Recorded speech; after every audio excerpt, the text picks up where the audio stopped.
DMTV Info, votre chaîne d'information en temps réel. La politique, la santé, le sport, les faits de société, la musique, les rumeurs et bien plus encore. Vous découvrirez cela dans notre chaîne DMTV Info.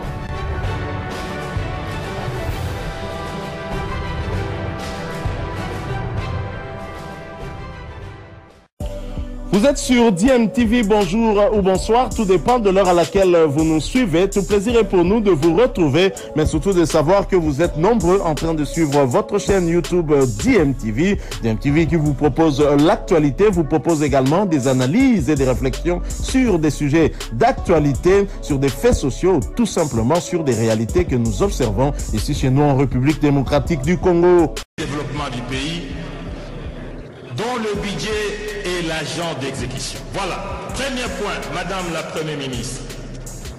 Les cadres macroéconomiques. Les cadres macroéconomiques.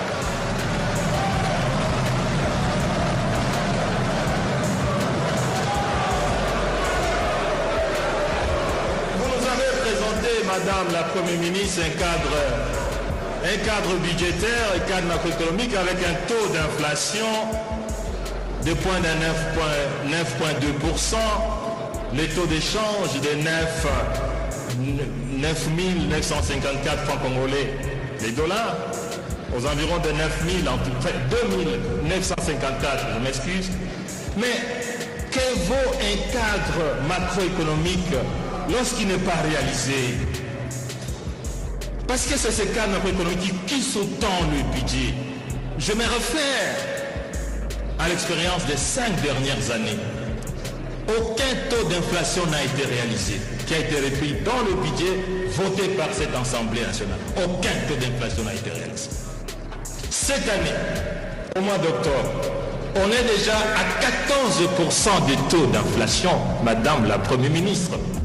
Comment va-t-on réaliser un taux d'inflation de près de 9,2% en 2025? Les taux de change, vous avez dit ici, et je vous en félicite, que le taux de change est resté plus ou moins stable depuis 3 mois. Mais Madame la Première ministre, c'est à quel prix? C'est un taux d'échange factice, parce qu'en fait, il est l'aboutissement d'un financement par les arriérés des salaires, par des grèves de tous ordres. C'est un taux d'échange qui ne transparaît pas dans la vie du fonctionnement de l'économie. Donc, Madame la Première ministre, veillez à ce que les taux d'échange soient l'expression de l'équilibre macroéconomique entre l'offre et la demande sur le marché d'échange et sur le bien et service. Deuxième élément, le respect de la chaîne de la dépense. Que vaut un budget, chers collègues, si la chaîne de la dépense n'est pas respectée? Nous avons examiné avec vous ici les rapports sur la reddition des comptes qui nous indiquent que plus de 50% des dépenses publiques sont exécutées hors chaîne des dépenses publiques. C'est-à-dire, plus de 50% exécutés par les gouvernements ne sont pas conformes à la loi, Madame la Première ministre. Quel crédit peut-on donner à un budget si réellement plus de 50% des dépenses sont exécutées en dehors? Troisième élément, la corruption. La corruption, Madame la Première ministre. Vous êtes une experte, vous le savez, il y a une relation de cause à effet entre les niveaux de corruption et les niveaux de développement économique. L'écart type de 1% a un impact négatif sur le budget, sur l'investissement, des prêts de 0 de 35% et sur la croissance des 0,3%. Or, il s'avère aujourd'hui que la corruption est devenue pratiquement un sport national au sein du gouvernement. Que peut-on attendre? Que peut-on attendre de ce budget si la corruption telle qu'elle est là, elle continue, Madame la Première ministre?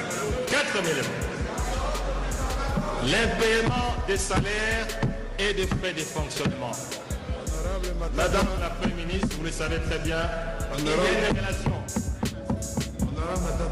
Oui, je vous informe que Madame la Première ministre, même si son nom de la continuité des affaires de l'État a été investi par vous, par nous, il y a quelques mois, il faut plutôt l'encourager à changer ces mauvaises habitudes qu'il a trouvées. Merci, honorable, pour poursuivre. Mais, honorable président, et justement, je dis que ça va. Merci, continuez. Madame la Première ministre, j'exprime mon intervention pour vous interpeller. Ce n'est pas pour dire, et voilà, vous êtes responsable de la corruption, mais c'est pour vous interpeller parce que votre budget ne peut être exécuté, ne peut porter des fruits, ne peut être porteur du développement que s'il tient compte de ces éléments. Voilà. L'indépendance de la Banque centrale, honorable président. C'est intéressant. Il y a une relation de cause à effet entre les degrés d'indépendance d'une banque centrale et les degrés du développement.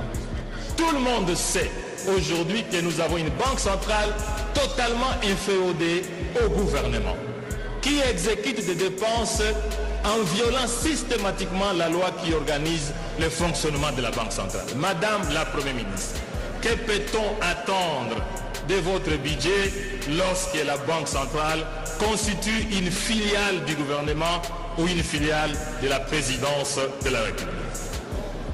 L'élément de leadership, Madame la ministre, le budget ne peut être exécuté de manière tout à fait correcte, efficace et productive s'il n'y a pas de leadership et s'il n'y a pas de bonne gouvernance. Le leadership garantit les institutions inclusives qui font cruellement défaut aujourd'hui.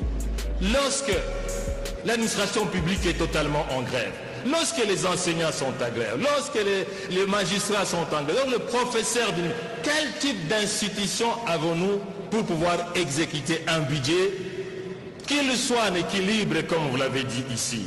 Madame la Première ministre, les réformes.